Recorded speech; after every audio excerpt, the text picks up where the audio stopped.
Hello, this is the voice of Bunyoro once again. Iraka lya Bunyoro diaspora. Ninyowe Caroline Ajuna Ateenyi Kibuuka owa host wanyu wa buli kiro.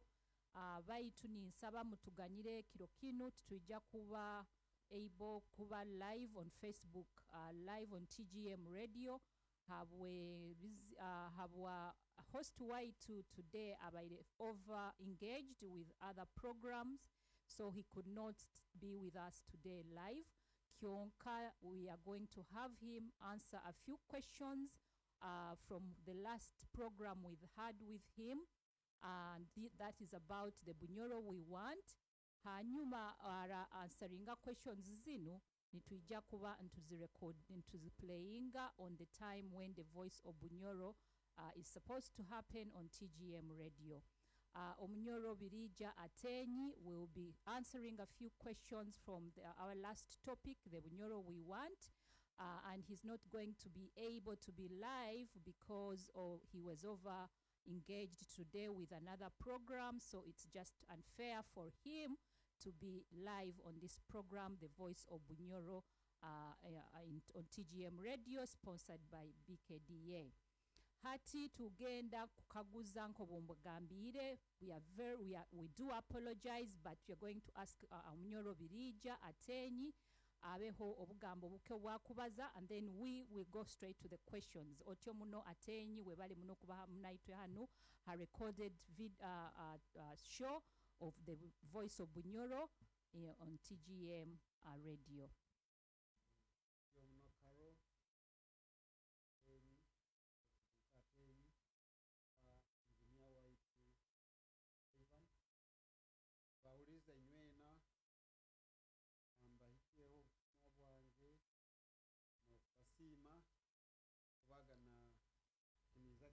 Program yaitu kikuru nkwenda kubasaba ikiganyiro nti tinsoboire kubaho a program yaitu ya bulikiro abo kuba nkasabwa nkatunga kusabwa abantu abandi mbena program today ekubaza abintu byo kusororangana kusikira mu mahanga na politics yaitu nabo nyasangwa nikiyetagisa bwetagisa kuhereza ihanga lyaitu so that abantu bahure nabyo bikugasa Bunyoro. Kikuru nja kugaruka mu obukaguzo buke obunsangiro hano bumwalekeire nanka moderator waitu Karo Kibuuka Ateenyi nko basobole babagarukire mu program eyabayireho ijwezi nja kuba ningaruka au program yaitu ya Bunyoro bazabye somesa rundi bye education na nkokusobora kukurakurana kusikira mu byobusubuzi mutiyo muno muratuganyira ego niwogo Omunyoro Ateenyi atubalizemo obugambo buke yabagambira na program yajja kuba nagaruka kubazaho ha next program turaba nawiwe ha voice of Bunyoro iraka lya Bunyoro diaspora. Hati Ateenyi, one of our viewers last time wabalize the first introduction of the Bunyoro we want, aroho omukuru Samu Kitone ayakagwize nti what advice do you give leaders in Bunyoro and Uganda to implement good governance as you implemented it during your leadership as a district chairperson or chairman? First of all, ogwakabowa Sam Kitone. Sam okay. Kitone. First of all, obaliza kigambo kya governance. Rundo obwebembezi kumukusemera tubuli na bwebembezi kumukusemera kwetekaniza emikore mukusobora kurabamu kurora nti mutungire nkurakurana kandi mubayino obumu. Governance mu rujungu kimanyisa ebyobuhangwa n'ebitongole ebimukozesa. Around what we call traditions and institutions. That's what means governance. Erugira kimu ha organization nka amakanko kugaba kuhikira kimu ha government ya haiguru. So governance eba enyera bya yabantu ya bulikiro na government. So government is just part of governance. ekyo kintu ekitulina kumanya. Governance is wider than government. Nabwe ekyo kyetaaga twege ebyamahanga engeso z'obuntu nk'okutuba na mulingo gutuzikuzamu institutions nka family, clans, kingdom, mulingo nk'ogwo. So Bunyoro bw'eraba nayenda kutunga enkulakulana ennungi, first tulina kuba nenyegesa ekwegesa abantu okukuza ebyobuhangwa bwaitu, our institutions and our heritage. Ebyobuhangwa bwaitu, ebintu byaitu bitukoza, amaka gaitu gaba gata, obukama bwaitu nikyo kiki, enganda nikyo kiki, abukwe ebintu nibyo bita glue, egamu etukwasa hamu kuba abantu. Tubanze turuga kigambo kya individual merit, kyo kirungi beitu muntu tabo habwe. Mu culture ya Africa tugamba iwe habwaitu. You are because I am. I am because we are. Are you seeing that? You see? So no man is an island. Eki nikyo kubanza kitwina kuteeka mu nteekereza yaitu. Eki akabiri Bunyoro eina kumanya nti eri ihanga. Busa ihanga lisakurakurana litaina agenda enteekaniza nti itwe nk'Abanyoro kinu nikyo tukwenda. Nukwo itwena akwenda bwa LC1, akwenda bwa LC5, akwenda bwa MP n'obukama bwaitu babe n'emigendere n'enteekaniza itwena itwikiranizamu. Okay. Iziba limu eritutairamu amaizi eritukumanya nti erituha obwomezi nk'Abanyoro. So that's what we call the Bunyoro agenda. Okay. Ekudefining Bunyoro eitukwenda itwena ntubazagana ira kalimu mwebwe ebimanya bya nyonjwara yellow, manya nyonjwara blue, manya nyomba zaki, manya nyoro ndi murugwara wa Nyantonzi. No, the fact is that tuli Bunyoro itwena tuli Banyoro, bantu ba Bunyoro. Okay. The Bunyoro agenda baita bwire bunu tuinayo institution yaite kila wingi kila institution zindi zona nubo bukama Kiriandongo einentekereza niyemu na yakibali habukama tukikozereho bulisa entekereza yo habukama niyemu. So we need to develop that. Okay. What we call a cultural strategy. Okay. To be a Munyoro kimanyisaki bubagamba oli Munyoro kimanyisaki. Ekyo kintu kinakututahamu. Kyakasatu, leaders forum. Tuleke kuba na just nti MPs from Bunyoro baikara ni banyumya. So what? Ebitekerezo bibahanura nabyo tubirora mfuoka mu nkora mbihinduka mu nkora nti ba MPs baikalire baleta isomero ndiryo, ba MPs baikalire baleta radio ya Bunyoro ngijyo, ba MPs baikalire baleta policy yo ya mataka gona buloma tunge title. They don't translate, so it becomes just a talking club. So tukwenda tube na leaders forum ebe na kalenda nti mkwezi kunu tuina kuhikiriza kino. In 5 years batukomere nkaba MP item number 1 tuinagikora no bukama na ba LC5. So tube na leaders forum kuruga hasabu county. Okay. Chairman, ba district chairman, ba MPs kano bukama bwaitu kuba independent tuteko omusoro ogwaitu guli for Banyoro.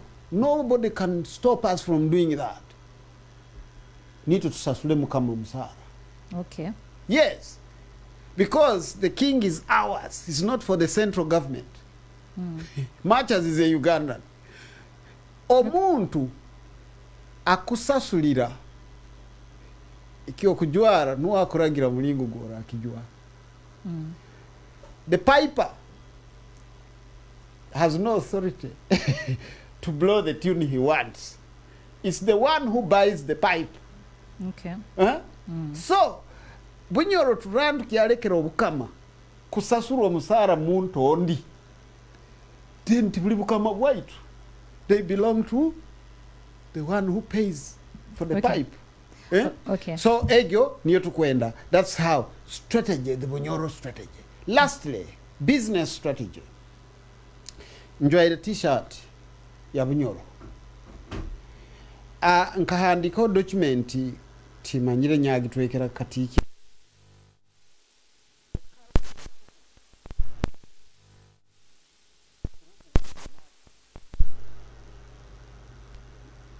Okurora hano gonze coin ya queen bantu bakwenda gigura. Imagine if 8 million people buy one coin which is having a kisani kya queen ezo sende zinga pound zinga exercise book ekiro obukama tukarabyawo by law mu district zone and exercise book because abana mu primary school bijja kuba ogana emblem ya obukama. Ngambira mukama aliregadi Sam umukama aliregadi when will he beg? If every student in secondary school is buying a textbook, nkubaza ndi abukwa abanyoro bandi tibahuraki abantu babunyoro bandi tibahura orunyoro. I want them to hear. Yes. If every school going primary kid buys an exercise book with Bunyoro emblem, mukagamba ati birija tukwaire mwezi gumi karo handike history ya Bunyoro tufukia kataro karasomesebwaga mu Bunyoro from primary 1 to P7, from senior 1 to senior 6, buli muntu amanye Bunyoro culture, and it becomes a regulation nti buli muntu ainagura katabako. How much money will the king get? Lot. That's the cultural strategy we are failing to utilize. Good. We have the resources, but we don't know how to use them. So that's how we can govern Bunyoro well. Cultural strategy, leaders forum, the Bunyoro agenda, and recognizing our institutions. Thank you very much, Munyoro Birija Ateenyi. Garuka mwekaguzekyo. Hati ekyo brings me to one of the request of one of our viewers, Mama at Alisi Ateenyi. Kaguza, when are you going to write us a book, or can you write us a book about the history of Bunyoro? Do you have that in plan? Compiling a notes zange nkabaona what we used to call learners forum program egg nkaandika bintu byange bikira wingi, but I'm trying to write a book nkuandika katabu akakweta proper Uganda versus propaganda because abwire buntu inekizibu tukwebembezwa ebisuba ekitweta propaganda nituleka proper Uganda. Okay? So ebintu bikira wingi ebyo nkubikoraho. Okay. Nkunira mbugufu Salmon where I'm financing akatabutuja katurukia bwangu. Okay. Thank you. Hati next question in Karugawo Mukuru JJ Adamson who asked, this is all good, what you are talking about sounded all good, but can Bunyoro work together without undermining each other? Yes, changing the education system, because education means working for the common good, having the mentality of the common good, using practical wisdom basing on your history and heritage. That's what is lacking. With that, we can work together. Okay. Thank you so much. Omunyoro JJ Adamson bakugarukiremu. Yes, Bunyoros can work together if we have education. Yeah, education for common good. Education for common good. A question endi yage ekaruga owo mukuru antamuhandike ibara, sorry about that. But he said, that is a statement. He said, someone is deliberately promoting the identity crisis. Could you address this statement, Ateenyi? Yes, a program itubaire nayo mbeni ngamba already omuntu atakubayijuki anti mulomu kionkana promotinga division na gamba at, for example, ito Bunyoro nyo, for example, birija nkuzire manyire ndi Bunyoro nimbazo Bunyoro isenyowe kiro kibagaruire lost counties akarara nka na celebratinga kandi akaba mukurasi mugenzi Daniel Wairindi. But now you wake up and make a constitution and say that these are Bagungu, these are Banyoro. Who is promoting division? So now you have created a crisis already. Bagungu bakusaba bukama bwa. But who is the Mugungu? Hatu boraha Mugungu obukama ekanda bakobya abatonya. Hakuwa nabo babeta bakobya. Ekanda batyabwa. Hata bakiriya ndongo nabo baragamba itutra bachope baburuli. Are you seeing how somebody foments crisis deliberately? So it's not me. So when I say we should know that we are nations, but we can federate and work together. Tusao kizibu bulisa kuba county kyonkera nda Bunyoro kingdom. Bakobya tonya kuba kaiso kuba county eranda Bunyoro kingdom. That's how we promote unity. But by not saying that you are now different. Hati Bunyoro ateri na district zinga zirai kuika ikumi. So they will start looking at themselves as different from the other. But so that is the issue I've been fighting. Tribalism can be easily cultivated by people who want to remain in power and honest brokers. Conflicts webali munekyo question egyo nagyo gigarukamo hati endi ekaruga hali Omunyoro Chris Mulimba na Ruga Kihinda Masindi who asked, for how long will you keep teaching from far? Come back home. And he went ahead by saying he goes to say, he continues saying you are very much missed in Bunyoro. I really appreciate that. Thank you very much. Baitu, that's now the danger of personality cult. Nyowenta amuntu aikiriza muntu kugamba kitakozerwe birija ondi tasakikora. That's very dangerous. Ege niyo mentality tuina kuihao kandi yetulete ikizibu mu Uganda. Think about the idea, not the person.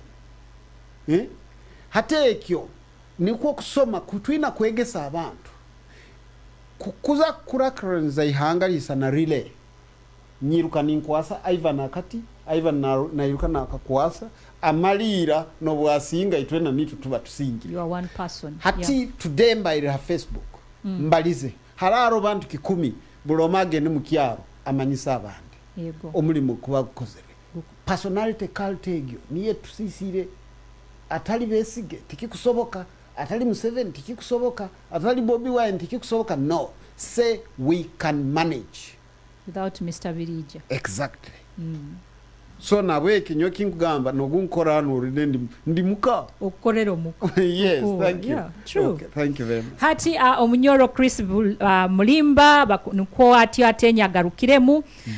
Question ende itwatungire Karuga Harry Chan Niklash or something like that. She was suggesting that we have 2 programs in the week, in the month. Na gamba habakitutaba talking about unity, education, entrepreneur, and dignity in Bunyoro. That's our suggestion. So what do you have to say about that suggestion? Are you willing to come and tell us about education? We have already dedicated 2 hours to unity. Yes. Castigating primitive tribalism. 2 hours. Yes. That's already answered. Secondly, by being here, we're already teaching. Actually, we're already in the process. Yes. We are teaching. Yes. Teaching each other and learning from each other. Twice, we have already agreed. We shall be here twice. A third, actually. The one, TGM 3 times. Yeah. TGM and then Bunyoro. The voice of Bunyoro. Agreed. Thank Good. you. Nivye byo Omunyoro Ateenyi atugambira jakuba naitwe ha TGM emirundi 2 a voice of Bunyoro in the diaspora omulundi gumu omumwezi and continuing with the Bunyoro we want. If ya TGM tima ebya jakuba nabazawo but with the Bunyoro we want it will be on the voice of Bunyoro. A question ekusemba yo not ekusemba that tell the listeners and viewers what you did when he was, let him tell the listeners and viewers what he did while he was an LC5 chairman in Masindi ege kurugo wa Kari Jamil? Oh, first of all, Nkalinda district kumara miaka 5, which was good. Yes. Secondly, tukarabya a lot of legislations mu district, bylaws mu district, but kikuru muno ekitwakozere nyowe, which I pride myself in. From 13th of September to around 26th September, I was involved among 15 people, bantu 15 abagenzere ku negotiating mu Sudan up to Garamba, Forest, Nakony, to bring peace. I don't think since that time a gun has ever been shot in the north. Amen. Nyabomu actually nyowe no mutalindwa Bunyoro twakwata baruha ku rugali konyi yatuhaire twagireta mu Bukama bwa Bunyoro twagitwara no mu Bukama bwa Toro nagamba wakwenda Businge, and we are the same people. There's no reason to fight if he's listened to. To engaging a president in protracted talks, kumanya anti it's not only one side near one, it involves two people. Aikilizent nawe ensobi ziriyo zabairo, and today at least there is some semblance of peace. That's one of the greatest achievements. Yes. Yeah. Introducing a education trust fund. Yes. Introducing a leaders forum ni nyendaba bebembezi babehamu. Yes. Unfortunately, bintu bimwe binkani ndeta bikabitamanyiriirwe. They were strange. I was trying to create transformation which was not usual in Bunyoro. Hatekyo kyandeteramu ebizibu. Yego. Nyachwamu kubanza kubehugura. That brings me to our last question. Yes, please. Which is going to be personal. Yes. But I'm sure personal. you won't mind answering. Once you're a leader, yeah, you cease to be yourself. Okay. I've already told you you're a commodity of the society. Ekyo kirungi munatenyi kuhura. Hati question yaite yasembereyo kaba omuntu omuna akaguza. Actually this was inboxed to me privately. Is omuntu okakaguza. Why did you not stay in and be imprisoned, serve your sentence, and be freed so that you can return and work for the Masindi that you love so much? Thank you. Imprisoned over what, first of all? He's trying to suggest that there was a case. I wish he had told you that case, because as far as I'm concerned, I don't know that case. I remember my biggest crime was there were several allegations being made. I wrote to the president. I told him I didn't want anything underground. I was inviting the president through the Minister of Presidency to constitute a judicial commission of inquiry. We go to the bomber ground. The judges are there. I'm there. They make an inquiry. If they find me guilty, they should stone me in the bomber ground. I still have the letter dated 22nd July 2009. But because they knew there was no case, they preferred to do things underground. You understand? When I left, the deputy speaker of Uganda, wa Uganda, akaija kukora inquiry, which of course ibamanyire fake, massive, but kandi bamazire gyanga for all that time inkaye ningisaba bakanihira nti nyoti nja kubaho hatu bakaba ikalire mu kanso nyayeta the sim ndi Nottingham biro nyabagamba ati munte akazindaro mbalize commission egyo nyabaza nyamtrekera all the documents I wanted attached to his email. Olanya, Jacob Olanya. Nyamugamba, do you have a case? So that was the judgment. Okay. So, did they ever have any case? Did they even produce any case? All the allegations were fake.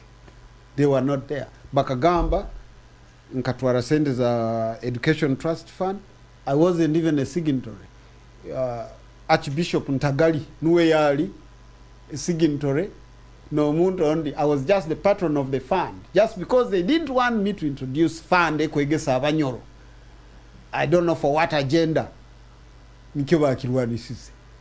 Okay, but allegations zindi ziri fake. Ntagende mu peace talks ekandolanya nyamukaguza ekandolanya akatukaitira na Sudan ningena mu peace talks yaseka nokuseka nyamuga amanyina nebisa nibitu ateiro hamu ekandi if I didn't go for peace talks nkabana kisana Joseph Oti na konyi wonyini mtu embracing angana. How is it Photoshop? Hola nyebi amusobiri. I think there's no case. Since then, there's no. Okay. So, Kendi, you are not a hero by foolishly exposing yourself to a madman holding a machete. That's not heroism. That is stupidity. Where there is no law, how can you go for justice where there is no law? Why abagambire ntubulibiragiro biba just? So bakabankingira radio nkanta kusagenda radio tibanyikirizaga for over a year. I was not allowed to go on radio to talk anything just because I used to teach people about accountability, constitutionalism, their rights. That's all. So there was no case. I just ran away from barbarians. You know a barbarian? No. Yeah, he's a primitive savage. Tamanya viragiro. Okay, niwo gwo omunyoro Ateenyi birija agarukiremu ebikaguzo bya aba viewers baitu aba the voice of Bunyoro in the diaspora nkobumbagambire. Today we are not going to have him live kionka. Those are the few questions that we got on our platform or in our chat of the voice of Bunyoro. Hati mutyo muno abanyoro na abanyoro kati na abanywani ba Bunyoro inywena mwebale ku continuing and mutuninga on the voice of Bunyoro, and please stay with us. Next time we come back on Sunday next week, we come back with marriage part 2, her voice of Bunyoro diaspora, which is sponsored by Bunyoro Kitara Development Association, and it is broadcasted on TGM radio. The problem was even the biggest problem in land. Okay. Abukuba nkahakana ku issuing titles habwa land ya bulisa ibakamba grabinga nya Rwani Seita kalibakamba grabinga Kiriandongo hatuba generals na Masindi, but generals were feeling offended. Okay. Yes. So those were the things. Nibyo ebyo question ebaire very personal. Omunyoro birija ni kwa garukire mu atomo omufunda short in summary. Hati tugenda kuba ntuba playingira the TGM on TGM. Omunyoro birija tagenda kuba live, but we're going to play what we have discussed right now, the questions that he has answered, and we'll play the last episode if we don't have time. Mutyo muno abanyoro mwikale kurungi turorangane next week. The voice of Bunyoro is sponsored by BKDA at TGM radio. Stay well and God bless you all. Bye. Thank you. Bye.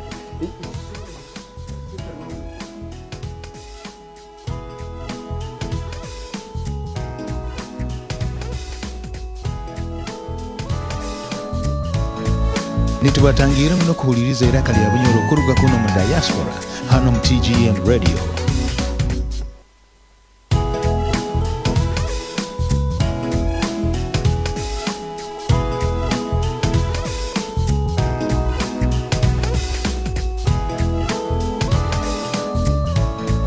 Nitubatangira muno kuhuliriza iraka lya Bunyoro kuruga kuno mu diaspora hano mu TGM radio.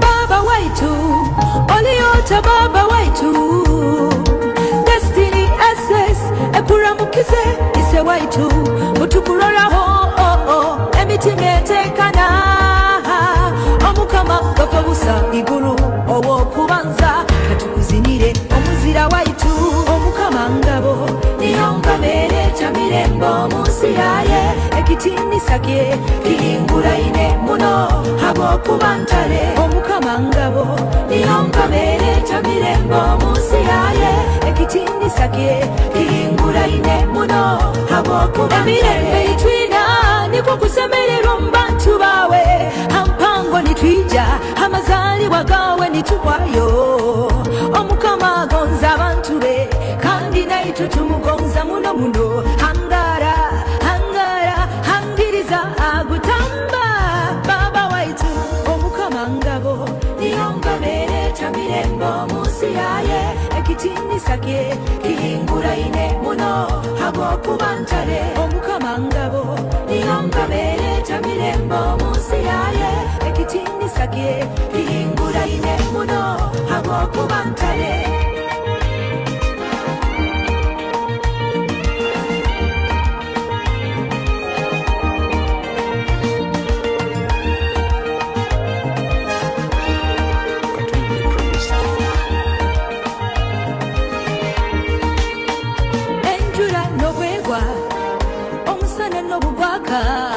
titwiruka tusigaraho nitujuba obundi nitutuya okurorarukira abasayija iguru obwomezi bwaitu bwegonza leka twechange twegonze tumuzinire omunyoro waitu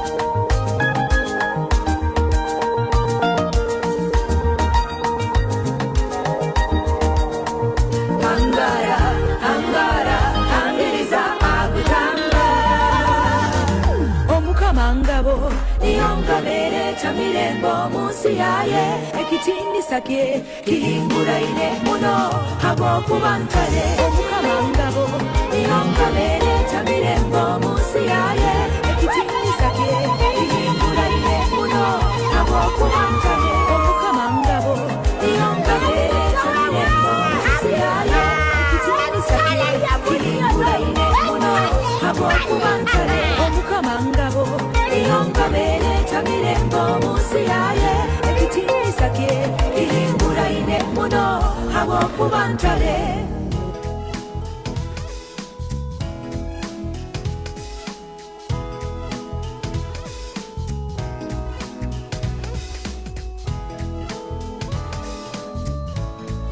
nitubatangira muno kuhuliriza iraka lya Bunyoro kuruga kuno mu diaspora hano mu TGM radio. Hello, our viewers. Thank you for tuning in. This is Iraka lya Bunyoro Diaspora, the voice of Bunyoro in the diaspora. Kazina ka Destiny Secondary School hoima mukahulire nikahangiriza omukama waitu wa Bunyoro Dr. Gafabusa Solomoni Iguru. Naka kazina nko mukahulire. Today we are back online, and I just want to tell you that this is Iraka lya Bunyoro Diaspora. Kandi ninyowe as usual host wanyu oba presenter we Iraka lya Bunyoro Diaspora, Caroline Ajuna Kibuka Ateenyi. Iraka lya Bunyoro nija kuba, we will be speaking in both English and in Runyoro, the language spoken by the people from Bunyoro kingdom that is found in the western part of Uganda. As most of you are aware, the topic today is the Bunyoro we want, a Bunyoro eitukwenda. This is our topic. Of course, it's a broad one, but as I will be telling you, it is the introductory part of this topic. And so today we'll be just giving you the introductory part of the Bunyoro we want. And we'll be back. Our guest will come back to discuss more about this topic. Hati nkobu, with that little introduction na kazina katuhulire kuruga Destiny Secondary School ninyenda kubanjura oba kubagambira guest waito utwina. As we are well remember last week we were privileged to be hosting a very important special, actually she was a very special guest, kandi akabaho the chairperson of Bunyoro Kitara Development Development Association, which sponsors this program Iraka lya Bunyoro mu diaspora hano ha TGM, and tukaba able kumuhostinga ex-chair wa this chairperson of this association omukaikuru Alisi Ateenyi Anzara. So we were privileged, and she talked about marriage, and most of you were very excited for the topic that she presented or spoke to you about. Hati, today I want to assure you we are very privileged. I'm actually very honored myself to be hosting a very important guest. And he likes to be called an opinion leader, but I know most of you are already aware who he is, and I will be just saying his name, and then I will invite him to speak or to introduce more about himself. But he is a very important guest. Actually, we are privileged to have hosted him. Kandi tali ha Zoom. He's alive. He's with us in the studio.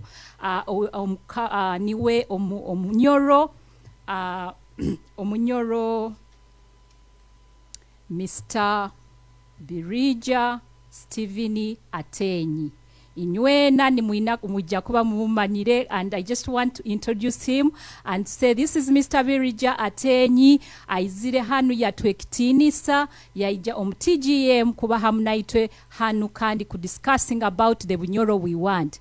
Ateenyi webale muno kutuha ekitinisa. Thank you so much for accepting our invitation. We are very privileged actually to have been able to have you in the studio, and you have not only been able to be to just accept, but you have drove miles and miles to come and be in London in our studio tonight. You're most welcome, and thank you so much for that privilege that you've given us here, the voice of Bunyoro, Iraka lya Bunyoro hano ha TGM radio. Otyo muno Ateenyi abaho obugambo obuke obw'okuba gambira aba viewers baitu abatuwulirize who have been so excited to hear from you, Ateenyi.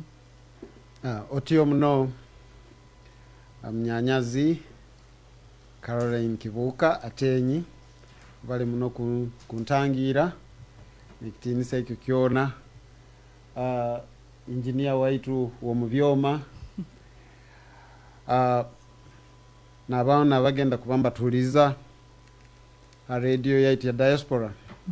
Kantandike nokubanza kutumira obutumwa bwange Kabumba kama waitu agutamba Dr. Solomon Iguru habo kutuha obusobozi bino kubaliza abantu bi yego na Prime Minister waitu rundi katikiro waitu Bunyoro kirungi yakutaga Ateenyi obi wange bachairman bona aba districts zaitu 8 yego ba MPs baitu bona mwe bali kulinda abantu baitu na baikazi baitu bona ba Bunyoro kitara na ba diaspora mwe bale kujumbira program enu ndozere bantu bagijumbire muno nyikaini ntunga simu nintunga messages bantu balinzire mwe bale muno.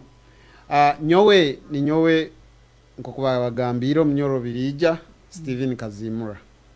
Enzarwa yahoima Kigorobya nobunda nkulire muno bwomezi bwange bukira bwingi Masindi. Actually bamanyire nkomnya Masindi ego betu mbanzarwa yahoima Kigorobya. Nzarwa abasita bamama bange basingo bayise nyowe kandi banyine nkuru nyoba chwezi. Wow. Obo nubo buchotara bwange naweke mbatangirire muno mwe bali kuija a program en kanirera tubera nungi ego niwogo omukuru Mr. Stephen Birija Ateenyi abagambire obutambuzi bwebe nko tugamba bazanko Munyoro yatugambira na mbere abazaire side mama tata bona yabatugambira musingo kandi aina background abachwezi nko muhulire hati webale mno with that brief introduction I'm sure in ebinde ebyo tagambire ba viewers baitu bakumanyira soka tukaenderaho as I have introduced him he likes to be called an opinion leader and a student hanu aronka opinion leader kandi nka student a student ako expecting to learn from you guys and to as he also teaches us or tells us more about the Bunyoro we want. Hati Ateenyi, topic yenu edi broad. Munono.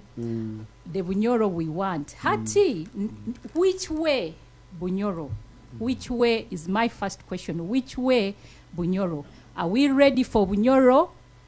Bunyoro beggars or builders? Ateenyi nkwenda othrowing abantu bejagamba kandi kaguzo kinu ekine only 3 words nikyo kiraheki yeah please otyo muno kompezo mugisa guno kusobora kuba nimbaza na Bunyoro nyakyaitu ha program enu yego omutwe guno ukusana guli omutwe gworubazo orunyikaire na ruo muno kumara kasumi kaingi yego the Bunyoro we want egyo topic nkagilaunchingaho myaka nka 12 inyuma wow nindengao kumba rundo kuteraniza abebembezi bona aba Bunyoro tukolere hamwe yego nkontrora twine ikizibu no murukurato rwasembere yo karuzika njuka ni kaguzekyo ningamba itwe nka Bunyoro maiso ga mkama waitu kabumba nyakaguza ekigambo kuba cultural king kimanyisaki yego kandi ntwe nkaitwa Bunyoro ebyetago byaitu bitahire mu nka Bunyoro ki eyitukwetaga kandi oha kugibaliza so ekyo kikaguzo kikuru muno abamanyire Bunyoro bamanyire nyika ini kikaguza muno I know ekya kabiri ekaguze ekyo nikirugira ha entekereza yange kandi ninihira nugo amazima agaro ekya Bunyoro kwikara ne burabura ekyo mujunga gamba identity crisis yego identity crisis ekya kabiri okuba tamanyire ekitekerezo kyo kuba Bunyoro. What's the idea of being a Bunyoro? Kuba Bunyoro nikyo kiki? Ekyo kintu. Then ekya kasatu ekya kuba immobilized. Tulaho kusana emotoke takusa kugenda. Gonze bagisindikite kurubata. Nkyo nyagambire ideological crisis, identity crisis and immobilism. Immobilism kusana tutwina amaizi gali sitagana ntaho kiki ekirete ekyo kintu ebintu okukuhanura nuko nkwenda tutandike hati and today eja kuba just introduction yego ngo kutugambire eja kuberi serialized buli mwezi mbehano ntubaza kigambo ekyo anyowa kubaza hano tindi mukubaza hano nka expert yego ndi mwege nayo nkwenda kumanya hali Bunyoro kiki ekyo kitwikaza inyuma mbabaza muihanga iraka lya tutolihura yego tucyire mukuba abakulega haboko ibaraka balega tukusana tulihinduire kulega kusabiriza rundi tukwenda kulega naitwe tulege mbanda turole ntwine bintu bitwihireyo kandi batumanye yego iraka lya tulihurwe yego tukwenda kuba musana rundi tukwenda kuba mwirima tukwenda kweterere nduru twebutukire abo kuba wabana enda bakwirukire tweterere nduru yebutukire oina kurugayo hatu weterere nduru yebutukire kumanzi tokwenda bakutangire bakujuni ekizibu so ebyo nibe ebizibu ebyo nkwenda twikale ntuhanura ntweganga naho nikekyo ekyampaire kuleta omutuogo hati otusobolereire mu identity crisis identity crisis seems to be the major problem. Our viewers baitu aroho last week bakakaguza omukaikuru Ateenyi nti baitu abwaki abanyoro batali proud about themselves. Exactly. Why don't they want to come out? I know some Banyoros are not. They are proud of who they are, and some really are proud to say Nyowendi Munyoro, ndi mwana wa Kabalega. Most of them are. But then we also have some who don't want even to say they are Banyoros. They hide behind watyo ni babuzabuza tibakurugayo. So this identity crisis, actually, it is something that I want us to discuss. If you can tell us the reasons why. Aroho yesterday obaigeno tugambira ka history karungi when we were doing our rehearsals. Yes. And I think that will make us understand why we need to come out and be the proud Banyoros. Because of the word Nyoro, hati da identity crisis zeke ne kignambe turugira iguru oko. Kitugambire muhano again tukietegereze. Akyo kubanza Abanyoro ruhanga rundi twe nature ekabetwaire mugisa. Yego. Kyonga twale mwa kugukozesa. Nikyo nkwenda ati turantusobora tugukozese. Aromuntu ya msaija andikira katabu kagamba the miseducation of the Negroes. Ati naitwe tukusafaringa from that issue of miseducation of Banyoro. Kutasomesebwa kurungi, twasomesebwa kubi. Naitwe lesson ezo twagenda nazo mu maiso. Bunyoro nke kichweka ekigaiga in terms of human resource. Kukira ebichweka byona bya Uganda. There's no place which is endowed in terms of human resource than Bunyoro. The diversity, the beauty. Kyonkaitwe kyatulema kukikozesa. Nja kutandikira hekyo ntingenda byo bugaiga bintu bimanya oiro manya biki osa kuba nabyo nibikufuwa busa already nkurora nabo they are just passing under the bridge. Yes. Tutakubirora oito tuli haiguru ya bridge.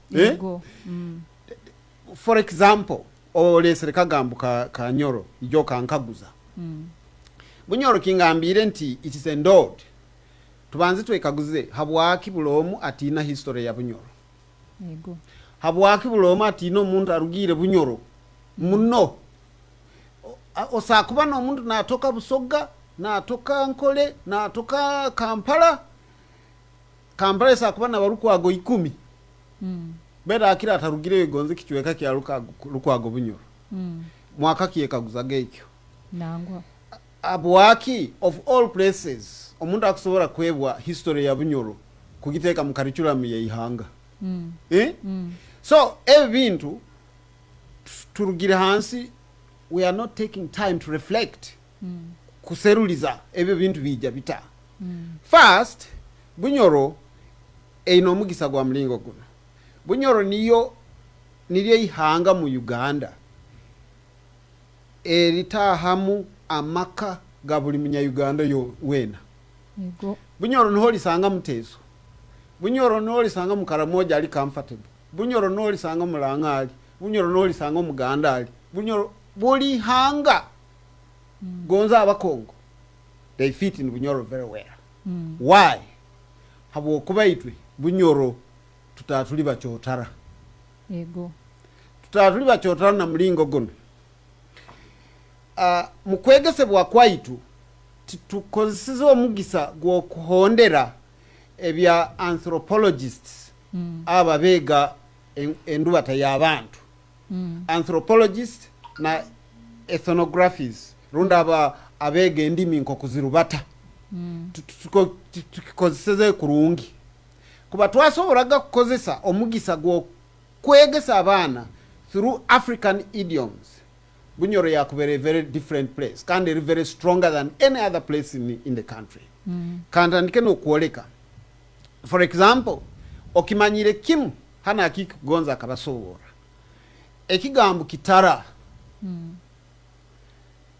Tikitara kigambu kia Bantu. Ki is Bantu. Suffix ki. Runda akagamba ako ki is kia Bantu.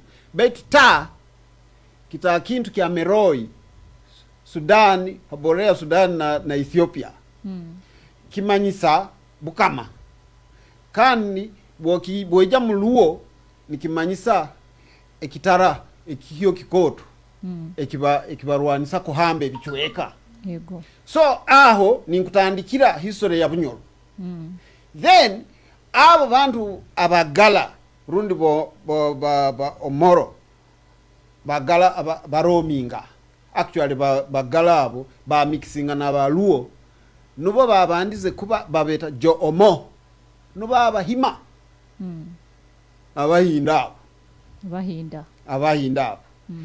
abahinda bakahondera kyonka abatembuzi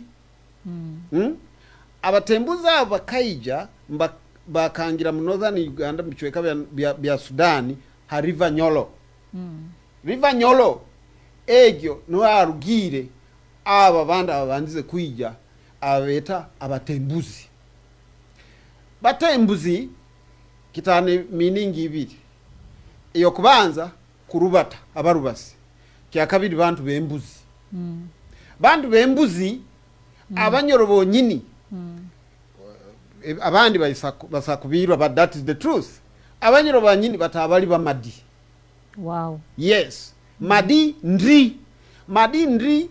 ndri kimanyise embuzi hata abatembuzi bayizire no babandize kweteraniza na ababantu abarugire Kongo mu south hati baba assimilatinga madi ndri nubo batembuzi nikyo kimanyiso wow. Nikyo kimanyiso mbuzi okuhura hata abo muleke bintu bya myth kugamba ndibanya bakaruga mu iguru manyabiki ethnography nikwe ekwoleka hata abo bayizire ba settlinga yeah already that is an opportunity that Omunyoro bwakwijanga kabuleta if you have known your history very well omumadi aja kumanya ogumwene waitu yego we have not used that history very well kionka tuikaramu kinu kiruru kinu kikoko betu kikoko nyakoko nuwe ya ikalize rukidi yego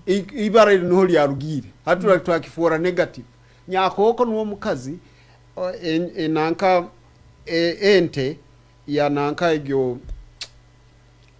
byafire yabachwezi bakagitema omutwe nyakoko nuwe ya rotorere kiroto ikimanye ya interpretingire that mystery ubasangire byenda biri mu mutwe nyakoko nuwe yabasoboreire hata bachwezi bamanyire nti kabamuita bachwezi barozere nti abahire aba interpretingire nanka enzibu baenda kumuita yiruka yagaruka bukidi niyo lira hali rukidi ya rugire ira ibarera hali ya rugire hati mbe ninkuoleka abatembuzi nubo baki hata abatembuzi abamu hali barugire kuzarwa kuzara abachwezi abachwezi mbarugira mu group ya bagala omoro kionka ekigambo shewa kyo Ethiopia shewa nikimanyisa abasirikali wow abuko abachwezi bali barwana bahambe bichweka shewa it means soldiers. It is from Abyssinia, Ethiopian word. Kionga bachwezi bo bonyini bali nabo baluo, the Chua people. Yeah. Yes, bafoka baramuzi. Osomera katabu ka wekitinisa nsamba aja kuolekera kimu na kuoleka nti kumanya tuli bamadi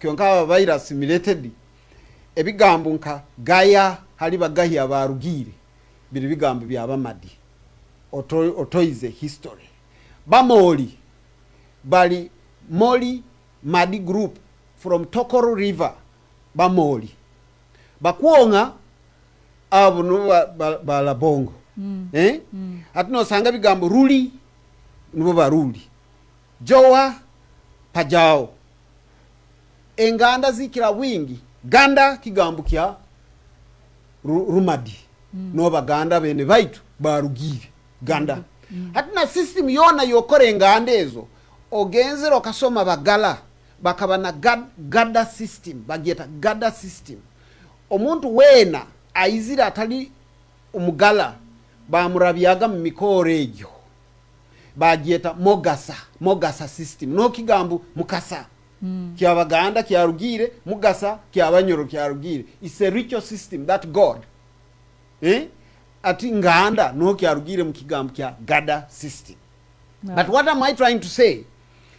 If we speak using our own idioms mu Bunyoro tutwakubaira hati ntulemwa kweteraniza kuba muntu no sanga bagungu bakurwanisa gamba nti bibi biruru mugiende bakweta actually okweta muntu wowanyu bugungu is associated with pubungu ego bichweka bibiri gungu Kilwa River mu DRC na pubungu pakwaje gwa pakwaje hali bananka barugire kyonga no sanga mikaro kyo kweteraniza hamu bakagamba we are Banyoro. What is our cultural strategy?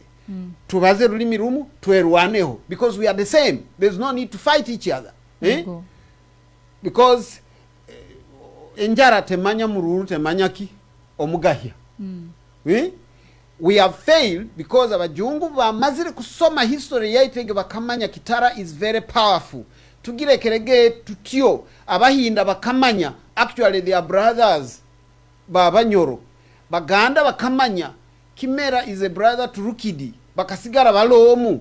It will be impossible to manage this region. Yeah. Hatiba aleta miseducation by introducing a kigambo kibeta tribe. We are not a tribe. We are polities. A polity is an organized society that is capable of having an administrative unit. Bakasanga actually too advanced. Hatiba aleta kigambo kyokugamba habokuwa bachwezi na bahima bakaleta system very advanced ya government bagamba bantu basako baba Africa bali bayijukuru ba hamu kuruga mba Jews hatiba atanika kubeta ba Hamites. You see? Yeah. So that they show that Africans are not capable of having good system like them. The only thing that is capable of being done well like this must have come from the white people. At most Asians hatiba gamba these are Hamites. Kigendera kyabo nikiri kukora an elite class. Elitism umanyire bantu bakira kweta elite nti muntu asomere. No, an elite is a person who is focused on controlling, dominating the others and exploiting them through ignorance. Nuba beta elite.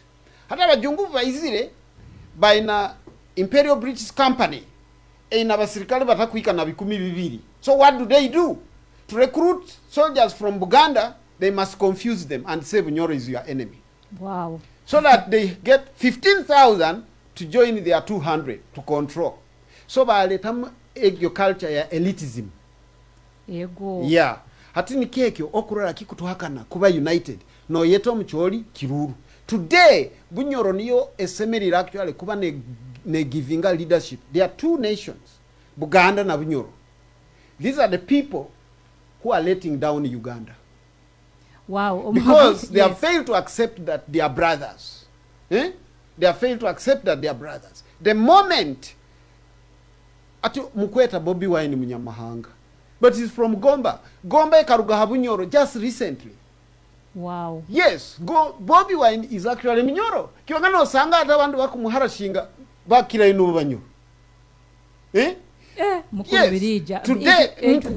Today Omunyoro kabuleta aja kwangu Abaganda when they are refusing actually their brother.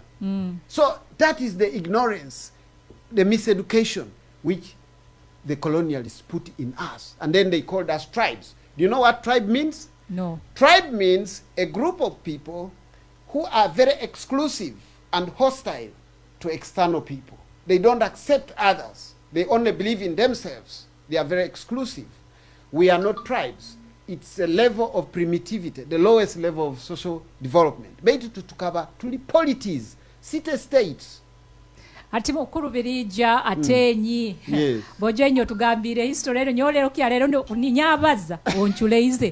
Baitu tugenda ha break abo kuba tugenda off at 7:30 nkwenda just to appreciate our viewers who are listening to us today. Muhulire history ya Nyoro, muhulire ebintu ebyo byona, tribalism, tribe crisis, ebintu bingi nyonti manyire Ateenyi. Ngenda kuluga hano omutwe nigwetorora ningaye knowledge yenu manyangi kolenta kyonka nko bagambire nywena Mr. Birija, this is just an introduction awekyo murabani mwina, so other questions that you want to pose to him, please muzihandike omunanka yaitu hane ya Facebook kandi mutuhereze mutere nesimu. Our studio number, I'll just tell you the studio number is plus 447754752809. I repeat, plus 447754572809 in Yego studio number yaitu. And you can also reach us on Facebook, muhandike mutuhisange na website yaitu www.bunyorokitara.uk.org. Hati ninyenda kusima Mugisa Robert Musinguzi webale to watch from Kinogozi. My God, from Masindi abantu ba Kinogozi nabo bakurora, Bunyoro, Sulai Abdulai webale kutuninga in Linda. All these people have come. Banu tinga banu bainakuwa ba following our talk. Ala natugonza kwesimba ona wengu na izire tukumurora. Mujuni Edward, thank you for tuning in.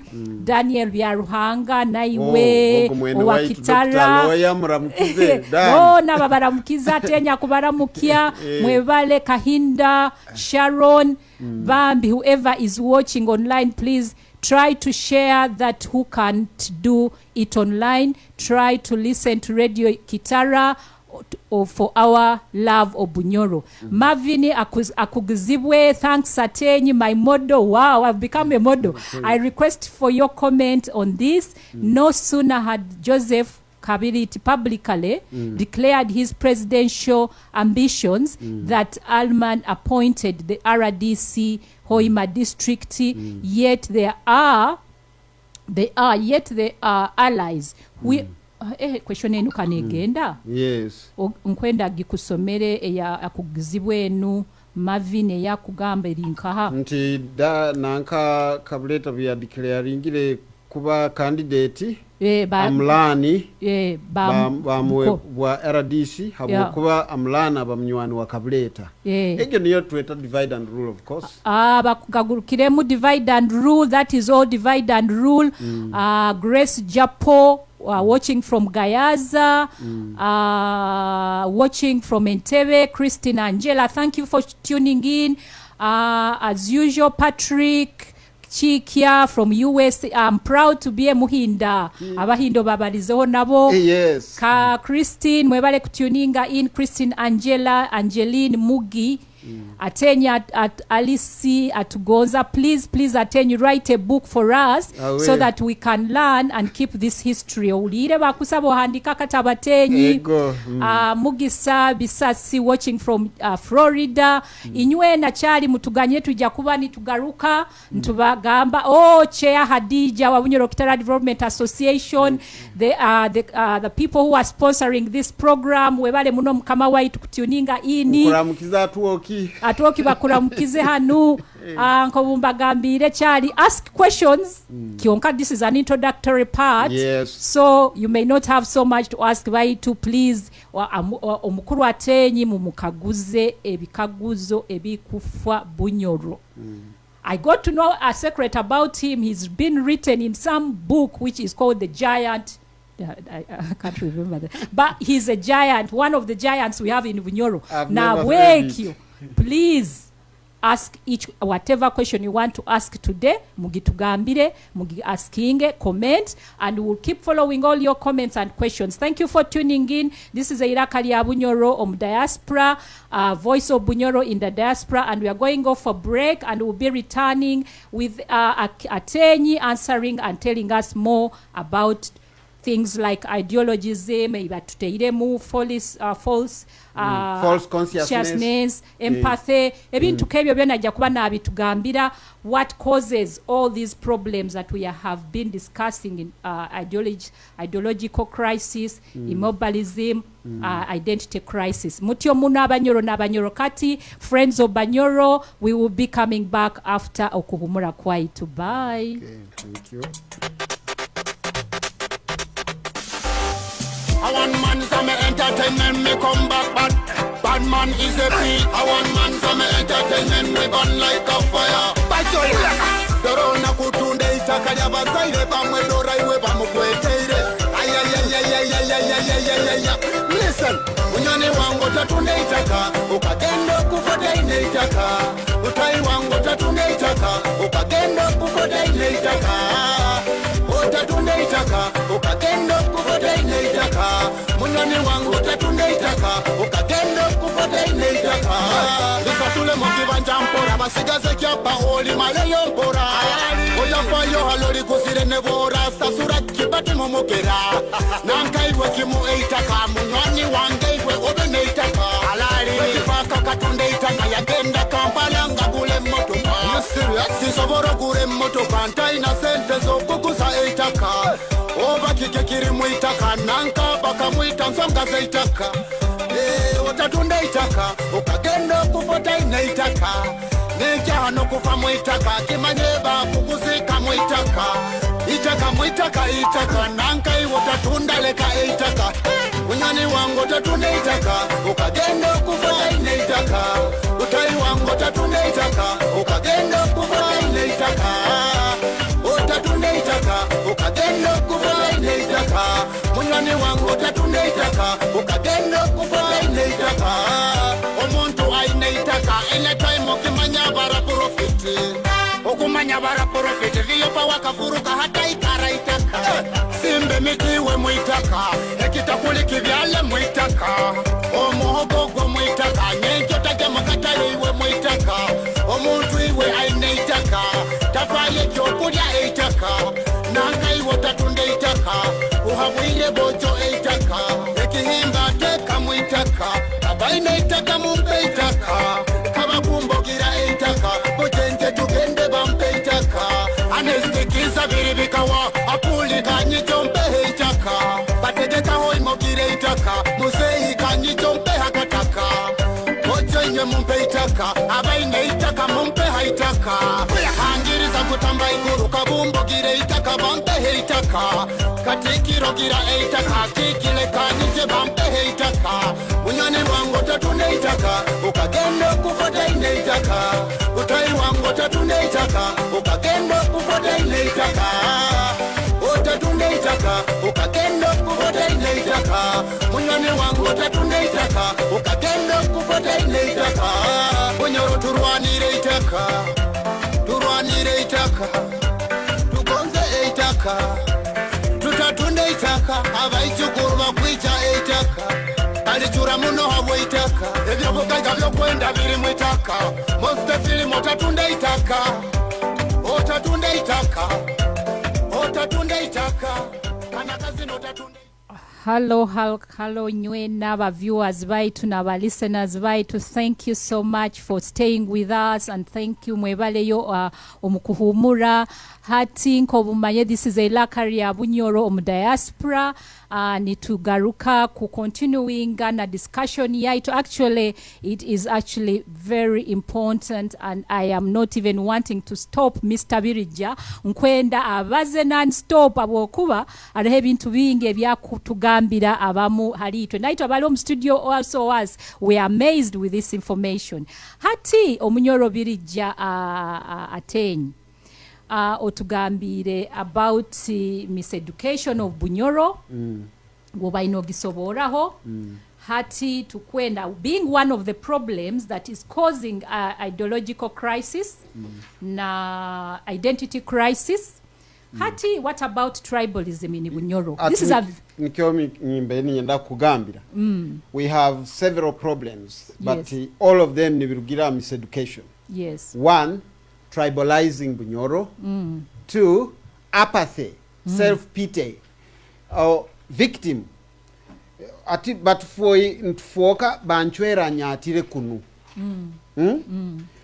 kunafuhia ocheke ofoke nchwera nyatire kunu naito ntukibirivinga then ekigambo kingambire false consciousness kuba nenyikiriza ye kidoma mundu nakudomya nomuhaisaniza nkanruwe mujuni wawe nkandi kunu nuwa ku-exploitinga such that omanyire Malcolm X akagamba there are two types of slaves the house slave and the field slave olo omwiru yagendaga narara munju yo mukama we habu kubali yaburagalika hameza na ubundi ingoye za mukama we ajwahire na muhana ajwaraho hatina yerora nawe alinko mukama we bugaiga bo mukama we nabweta bwe hatinde process bale abali mu field abakubonabona ubayijaga bakagambo wewe katuli muntu omuka itwena kanitwiragura twerwaneho tuli kubi when we abanzaga kuba betraying hatege niyo system eri Bunyoro no sanga twina abayiru bebika bibiri bali kuwa house slaves abetwara kuba bali nkaba masters hati nubo bagobeza kandi abanyoro babulikiro haroja kusanga nubo bemigira mu kunyaga itaka kuyamba ba masters kunyaga itaka nubo bemigira kuzirizinga birungi bitayija Bunyoro iwe Caroline bokurugayo okaleta iraka nubo bakubanza kwekulembeza amahegara akurwanisa gakumigireyo because they think by living in the houses of their masters they are better slaves in the end you are all slaves okiregeza hatekyo false consciousness etwizirem abantu mbenda kutukozesa tribalism nkimanyisa nti kuyikiriza nti we are different communities yes omugaya nagamba kandi omuyaga ogwo nawe muyaga biyaga tali nanka atinoura ikiamahano nkakaguza for example abantu bo waitu bulisa nyo ndi Munyoro mugungo nyabakaguza okwenda kwechwaho habunyoro. Can you run away from yourself? No. Because first of all, unless you don't know who a Bunyoro is. Bunyoro are several dialects. Ati waragamba ati chwiraho ito bulisa tukwenda kama wa bulisa. Ekano mutiabwa ali mu bulisa district aragambaki. Habukuba nawo mutiabwa tabazo rugunguru wonyini piwa. Beta ali mu bulisa district. Na ora mchwa. Hati bwagambiro osabire district mu ibara ya Bugungu. Ekanda barura abali, ekanda bagahi abali. Ekanda baswahire bayizira na meri bayikarabuti yabo. So instead of developing a cultural strategy exact uniting hati tutugwire mtrap yaba kutwijukia ntiwe totaholi Munyoro kiongoli mugu iwe totaholi Munyoro kiongoli mukobya hati ekyo nikireta identity crisis. It's deep, it has been deepened. Omujunga akagitao betu ya hati kani himbi munokira yego hati turugire hakuba masindi na hoi mabuli atuli district zinga munana Kikube manyabiki atugenda kutandika kwerora nkaba Kikube abaki nkiharukiye kuba united nkiharukiye kurwanira Bunyoro tia agatera ine nugo gataki igufa nkibulirege ejo Munyoro tugume na akibaza mu youth meeting yaitu agatera ine nigo gata igufa mukiyulire ki Abanyoro amushiba most of you mukimanyire ogururu atino kakuza. What is our cultural strategy? Yes, because culture tikimanyisa ndi kuba mkwaya kuoleka miena giro kuoleka biki. No, that's not what culture is. Kujware suka nkajana. Culture is spiritual and material. Yes, the economy is the material culture. There you go.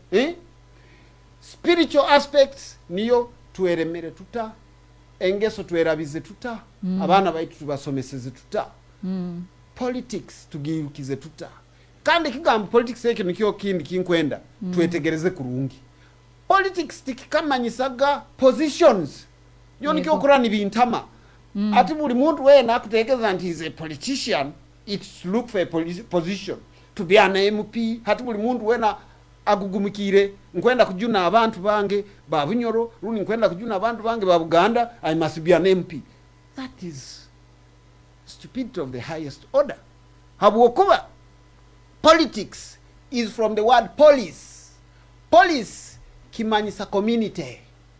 Pole many community. Classically in Greek what? Greek history. Community kimanyisa community thing. Poly community ticks things.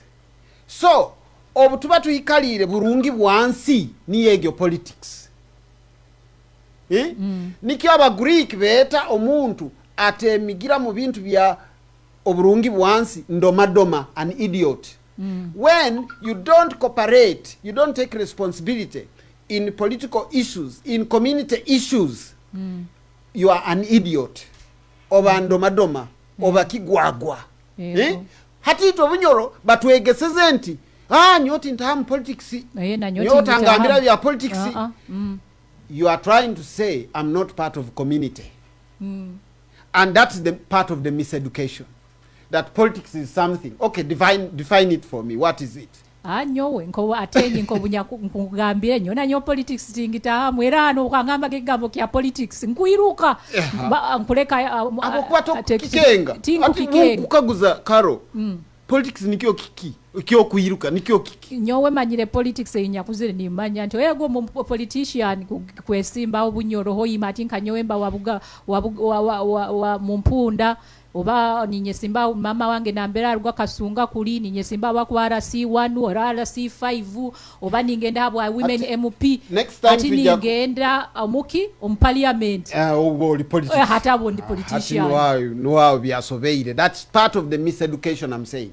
Tujja kutunga akaire tujja to discussing what politics is and what it means. Yego. In the real sense Uganda tihaliyo politics. Yego. Ogenzere mbita bya politics nka quotingira. What is in Uganda is anti-politics. Anti-politics. Because when you do things against community, when you brutalize community, when you steal from community, when you are corrupt, you are anti-politics. That's not politics. Because politics is a noble activity to improve on people's welfare. That's why people participating in politics are called idiots. Hati Bunyoro kumanyisa Bunyoro, when we run away from politics, we are being idiots. We Banyoro babagambire we should involve ourselves in politics. Burungi bwensi niyo politics kandi if we want the Bunyoro we want, we must be involved in politics. Yes. Habokuba kigambo civic kimanyisa public. Civic community. Yeah. Hati woba citizen kikumanyisa oba na bujunanizibwa ha community. That's when you are a citizen. Yego. Bwotaba no bujunanizibwa bakuhaire sente zo kuombeka irwaro ozibire. Bakuhaire sente zo kuombeka omuhanda ozibire. Kandi omanyire nyenkya ni ogenda kutunga accident ni woina motoka oba ndomadoma. That's why they call you an idiot. You are not a citizen. A citizen is a responsible person. Yes. Anybody who runs away from politics is an idiot. Wow. So Bunyoro turuge mu kuburabuzi bwekyo miseducation of the Negroes. Omujungu akagamba civil servant, don't talk about politics. Community, don't talk about politics. It is dangerous.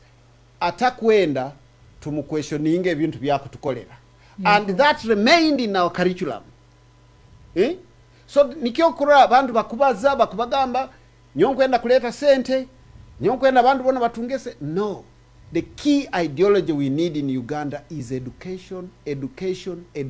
Hapo Uganda tihaliyo education. What is there is schooling. When you are schooled, you are just instructed in doing things makusu without reasoning. But education, the word educare, educe kimanyisa kukwiha mumuirima, so that you can articulate issues for yourself. But in Uganda we have schooling, not education. Wow. To let out, So we need to go back to education. Speak in African idioms. Tubaze omujungu atalete kusoma Uganda. Tukaba na university ya Bunyoro Kabalega. Ogimanyire. We had a university of Bunyoro in Nanka. What was it teaching? Bakaba ne bageta bata university Ejo is it Gulihamu, something like that. Gulihamu. Gulihamu University.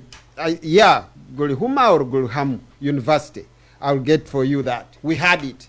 The purpose of that university was to integrate people in our cultural system.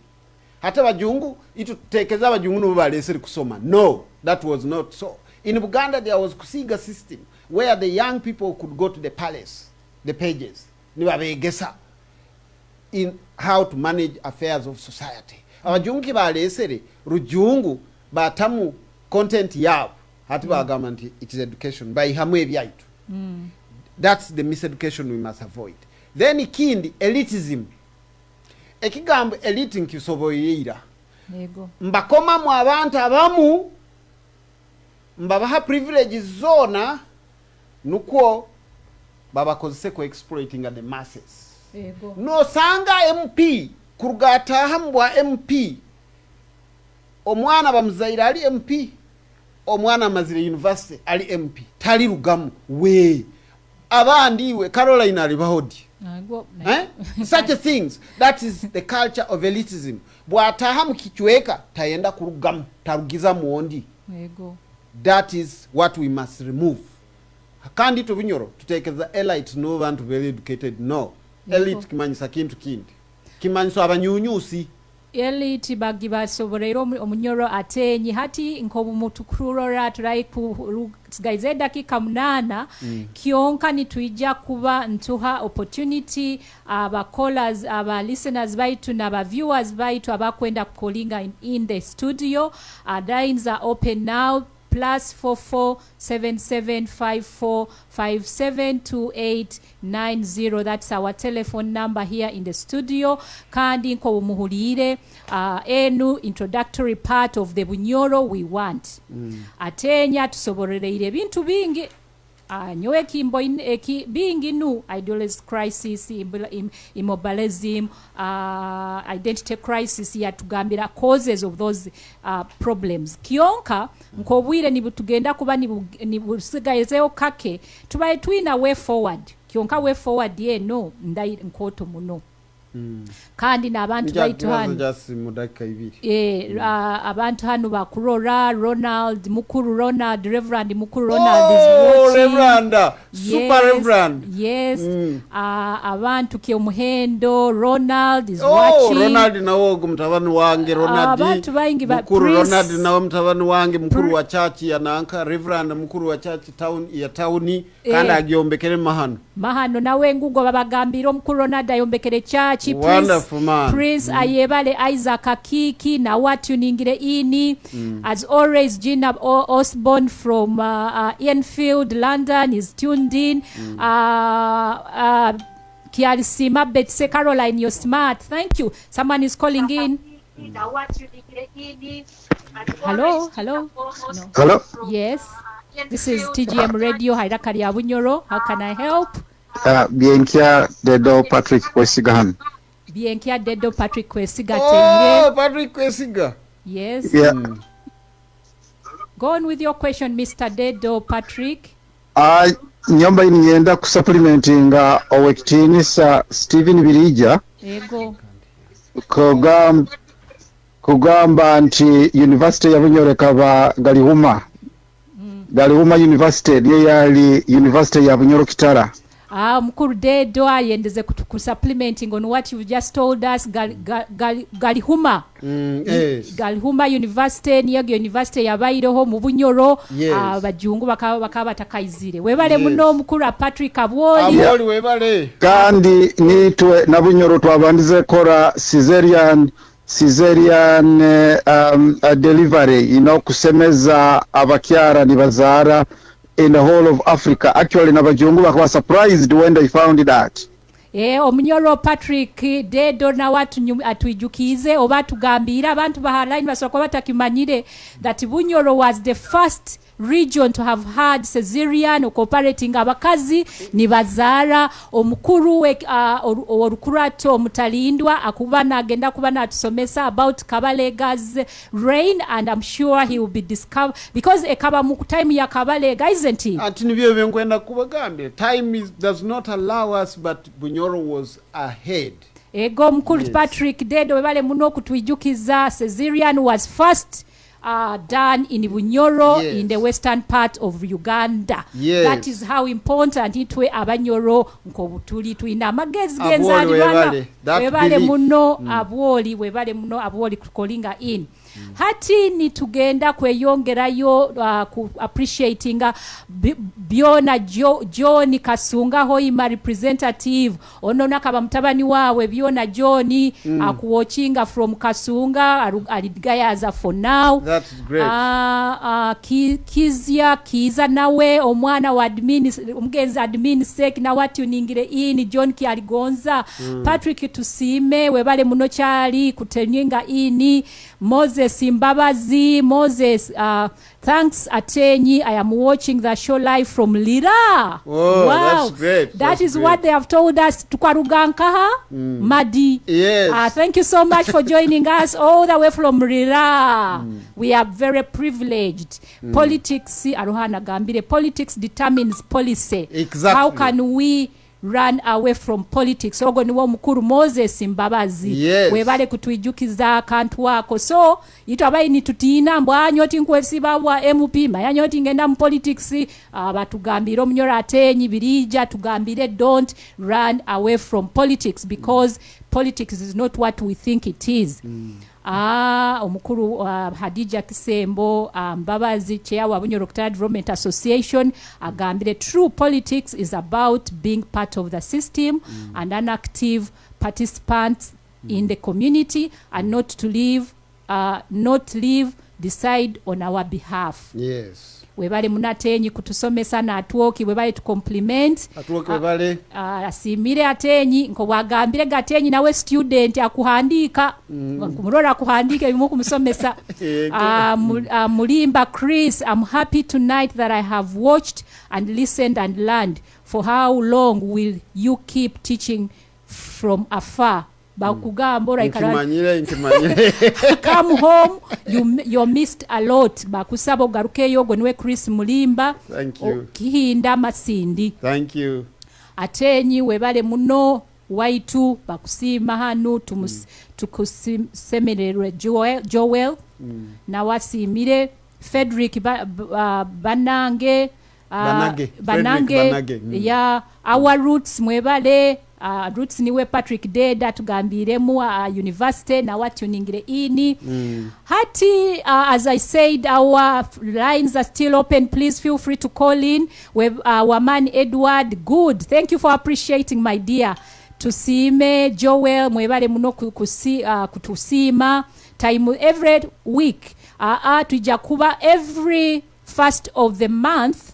That's when Omunyoro birija Ateenyi aija kuba na garukaga kubaza about the Bunyoro we want. Buli Sunday ekubanza omumwezi tuija kubantu bagambira when Mr. Birija will be coming back to talk more about the Bunyoro. As we have all told you, this is just a part, an introductory part. Ebintu byona tutubimalize mujagamba kandi bojo Omunyoro birija kabalizo obugambo butaito akugaruka. Continue following us on TGM Live, Facebook, kandi ni mutugenda na www.bunyorokitara.org. Tujakuba ntekauga some of these shows that are recorded. Kandi continuing ni mutufollowinga TGM Facebook. Nituba shows zaitu zinu zona, they are recorded, so you can go back and read, and we also go back and comment and answer some of the questions. Kandi tujakuba ntuzipassinga over owa mukuru birija. Bagonza Charles asimire Honorable Stephen Birija, I am watching you live. God bless. Thank you very much. Jeff Plumber watching from Masindi. Aba Masindi nyona kamutuningire ini. Ronald D. abitekaniza thanks my director bojo inywe hati tugenda kuba offline soon mkuru our technician atwaire mwakaire kake but he will be talking us offline soon 10 minutes we are only given 10 minutes thank you so much hati omukuru birija please Ateenyi tukusaba otusibireyo obugambo abantu baragenda nabo kagamba mukuru birija tugambirege kino before we go off air kyo kubanza ngokumbagambire Gabanyoro ekintu kyo kweyawukanizamu tikijja kutuyamba yego tukozese obukama bwaitu tukozese emigisa itwina yona kubana cultural strategy erateraniza bulomu yego ngokubalesere system ya assimilation twegere habuganda tukabanekizi baganda used assimilation policy poti basorora mundu wena settlingire mbamufora muganda we must learn to bunyoranize to nyoralize everybody in Bunyoro tumanye we rise together and we fall together nikyo kurabuli balesere kintu kya ring fencing nkakyanga because it was unconstitutional turwanise tube muntu kandi nebintu byo kuongera kutuchwamu kutwawukaniza tulenge kukubiyanga ekintu kyona kiraka ijaga kikwasireho muntu tuina kuimukiramu mwegere hali bajungu Roni tamanyire mupira kira Ronaldo Beckham tamanyire mupira kukira George Weah ayali mu Afrika bayiro raba jungu kyabo bakitunda yego hatitwe tulitunda di abaitu yego habwaki tusika busika abaitu kubagarura hansi that's how we shall solve the identity crisis habwire bunu tukozere bintu byona kuba barungi baitu kiki tuyihamu kufuerwa amataka kubana university 50 Uganda ito tutaina gonzemu and yet right now as I stand gonze before oil is produced 50% of the GDP yone kuruga hai Bunyoro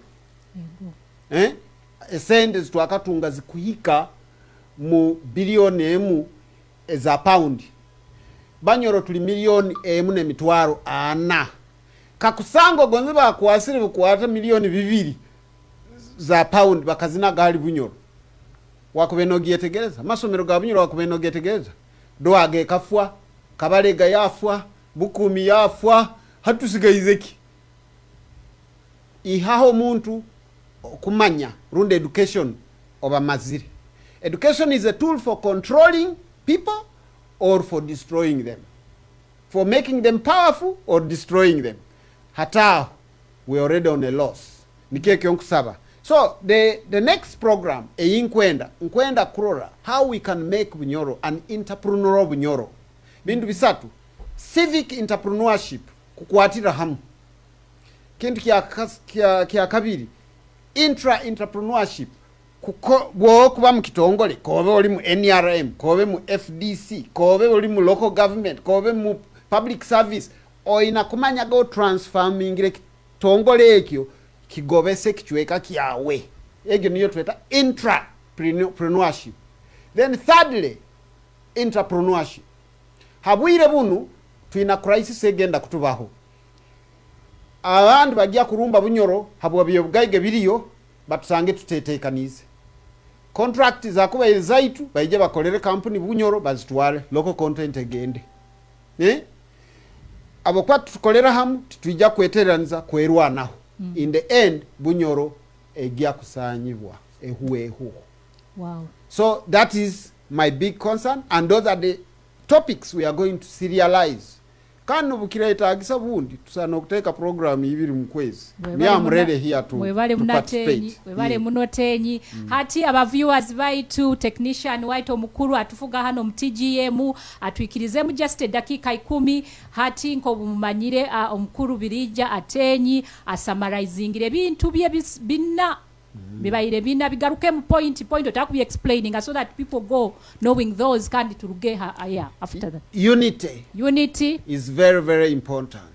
Getting the correct education, being entrepreneur, yes, and believing in our dignity. Believing in our dignity. Yes. Let's believe in our dignity and be Bunyoros and come out and work for our country, our motherland. Or someone is calling. Yes. Hello? But viewers, right, sorry for someone who was calling in. We're about to go off air. Baitu Kabulijo, Enoniyo, Irakari Bunyoro diaspora, the voice of Bunyoro in the diaspora, sponsored by Bunyoro Octara Development Association UK, and it is on TGM Radio. Thank you so much for tuning in. Thank you for calling in. Ateenyi. Sorry, just hello. This is TGM Radio. Hello, my name is Kiki Timothy. Kiki Timothy, yes, sir. I've got a question yes. for Ateenyi, sir. Yes.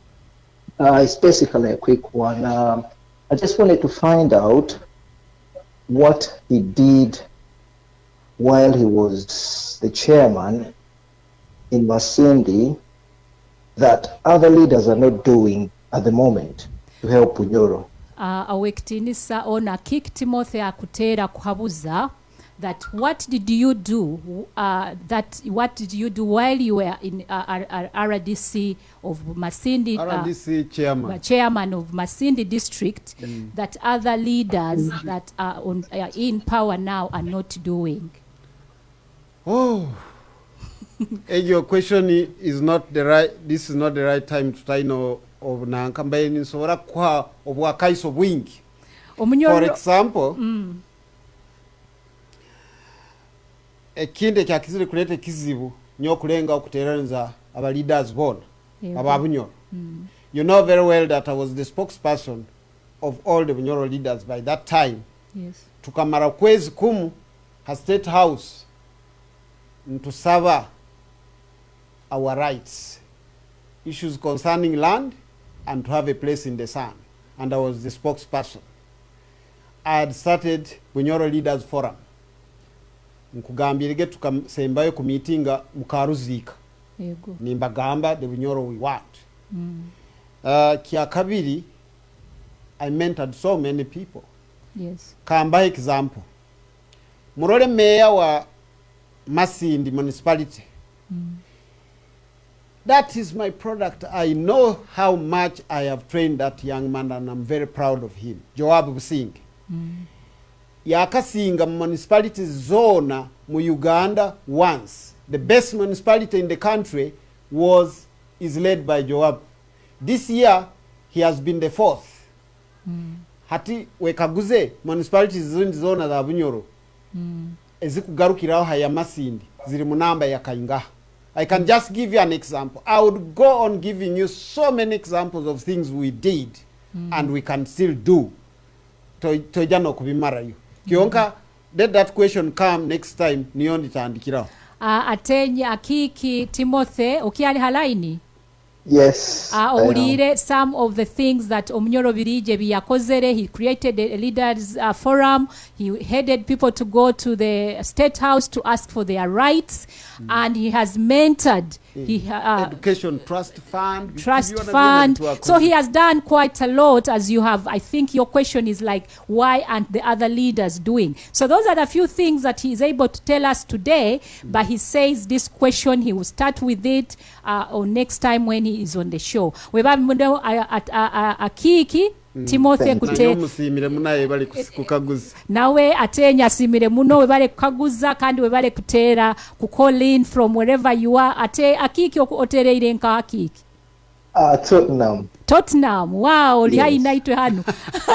Webale muna Kiki kutera and Ateenyi jakuba na continuing to list all the things that he has been doing as he talks in the series of show we are about to be starting with him. Ateenyi kale muna Kiki hata Ateenyi tugenda kuruga 10 minutes zihoiro. Just summarize omukuru Ivan technician engineer waitu atwaireyo. Summarize and we go off the air. Oh, first of all, engineer, I want to thank you for the great work you've done for us. Proud, my brother from Buganda. Yes, and Karo nkwenda kusima. Ego. Nkwenda kusima Kabumba kunyikiriza kubaliza abantu be. Ego. Nsima Prime Minister. Nsima abanyore nywena ababaira hanu mbatuhuliriza. Ego. Nko kuba bagambire NL program yokutandika.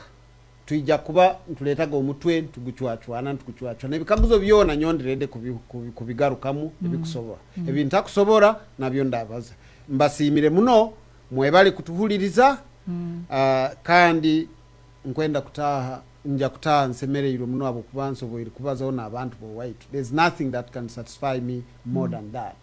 Above all, together we win. Divided we fall. We lose. Omunyoro bakagamba bata? Munyoro no, bagamba tuli hamu tujja kutunga obusinguzi. Ego. Obutaba tulaikala tweyawukanize bajja kwongera kutunyunyuta. Amina. Nkataito yaitu era kegambe yakabalega kusingurwa okusoka bufoka ba kulega abalegerezi bakusabiriza ekyo nikyo kina kurugamu. Ego. Yes. As we all thank you so much our viewers and listeners. I'm sorry I haven't been able to read. There's so many people who have tuned in from the all over the world. Thank you so much guys for following us and for tuning in every Sunday 7 o'clock at TGM Radio Hailakari ya Bunyoro diaspora. Mwebale muno kutuliriza kandi ninyenda kubasima muno mwebale kuikara ni mutufollowinga Ateenyi mkuru Ateenyi webale muno kuikiriza kujja kuba hamu naitwe today mukama ayikugaruleyo kurungi na mbero rugire and we look forward to hosting you again. Mwebale muno, this is Irakari ya Bunyoro diaspora sponsored by Bunyoro Development Association UK, TGM Radio Murare Kurungi, and all the best in the coming week. God bless you. Mukama alinde. Bye.